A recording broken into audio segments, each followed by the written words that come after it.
Hi everyone, welcome to another episode of the Art Witch Attic. It's been a hot minute. I'm so sorry I haven't uploaded in quite a while, but we are at the start of a new year now, so welcome to 2026. I would like to wish you all a happy new year, and I hope this year brings you so many blessings. I do have some interesting stories lined up for this year, so keep following the podcast, stay tuned, keep following on Instagram, TikTok, Facebook, wherever you follow me on, and yeah, we'll see what the new year brings. As you can see, the background for today is the city of Florence, and I actually wanted to talk about the Florence floods that happened in the 60s that damaged so much of art history and damaged so much of the city. This year will mark 60 years since the Florence floods, or the Arno floods. So yeah, I thought I'd give you all a little story time.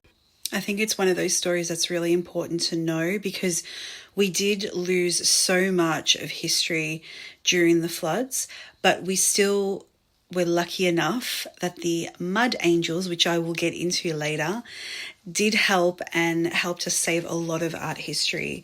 So obviously Florence is the city of the Renaissance. Florence holds so many masterpieces, as does most of Europe, but Florence is the home of the Renaissance. So you can imagine the artworks that are in this city. It's also one of my favorite cities in the world. I'm going to begin with I'm going to give you guys a bit of a timeline on what happened and how it happened. I'm not going to get too deep into every single part of the timeline because it is quite extensive research. So I'm just going to give you guys a quick little episode on what happened. So during the first few days of November in 1966, a huge cyclone had hit the Western Mediterranean, specifically torrential rains through Italy and Tuscany. Because of this, the soil became saturated fairly quickly. So what happened was the Arno River started to overflow, and it was just constant rain. So you can imagine the soil became very soft, very slippery, and this went on for days. So luckily, a lot of the shops were closed because it was I can't remember what day it was, but it was like a holiday for everyone, kind of like a public holiday sort of thing. Now, by 2 a.m. on the 4th of November is when it started to overflow in the suburban areas and started to head into the centre of the city. And a lot of the countryside was already 5 meters, at least 5 meters underwater, if not more. So places like the Uffizi Gallery, the Duomo, which you can see in this image in front of you, the Santa Croce, they were pretty much underwater. So they were at least 6 meters, 5 to 6 meters underwater already. Now these buildings hold statues and artworks that are so valuable and so precious. So you can imagine the damage that this caused, because the water wasn't just water, it was oil, sewage, salt, like there was just everything, sludge, mud, there was anything and everything in this water. So you can imagine the chaos that it caused the city. It was so chaotic. It was even uprooting trees. So you had trees like flowing through the city of Florence as well.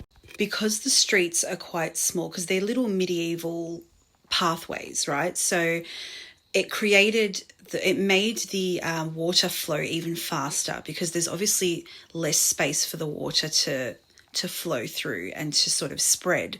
So that is why it was so heavy and so full on, and why it rose so quickly in the city.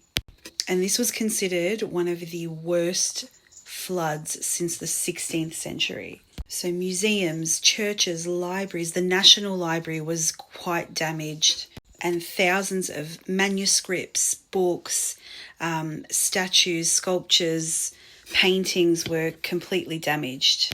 Just in the Santa Croce area, the water reached about 6.7 meters, so that's roughly 22 feet. The National Central Library they lost roughly 1/3 of their collection of books, approximately 1.3 million items, and 3 to 4 million books were damaged. Over 14,000 movable artworks, so like artworks that were hanging on walls and stuff like that, they were affected as well. Some of these pieces were obviously very famous ones, like Vasari's Last Supper. Actually, Vasari's Last Supper, so not Leonardo da Vinci's one, this is Vasari's one, that was underwater. That's a famous painting. That was underwater for 12 hours. And it later on, they did restore it, but later on it took a few decades to really finish restoring just that painting. So you can imagine how long and how much work the restoration and conservationists had to work to save all these artworks and all these pieces of history. For anyone watching the video, watching the podcast, I'm going to show you guys now a few photos of what the floods actually looked like. So these are some photos from back then. I mean, have a look at the mud, the sludge, this is where the Duomo is. So this is like the center of Florence. I mean, it's hard to actually look at these photos now as someone that loves art history, and art historian. Like I can't imagine the heartbreak some of these conservationists must have felt. Even the people of the city, like Italy prides itself on its art and culture. So yeah, it would have been quite devastating. So how did Florence come out of this one? So they had thousands and thousands of volunteers, which they now call mud angels, and they helped restore the city pretty much. They helped get rid of all the mud, the sludge, helped move paintings, artworks, sculptures. They all volunteered. So they came from the US, they came from France, all over the world. These were art students, art conservationists from all over the world, and some were just people that had no idea about art, but they wanted to help. So they were dubbed the Mud Angels, or Angeli di Fango.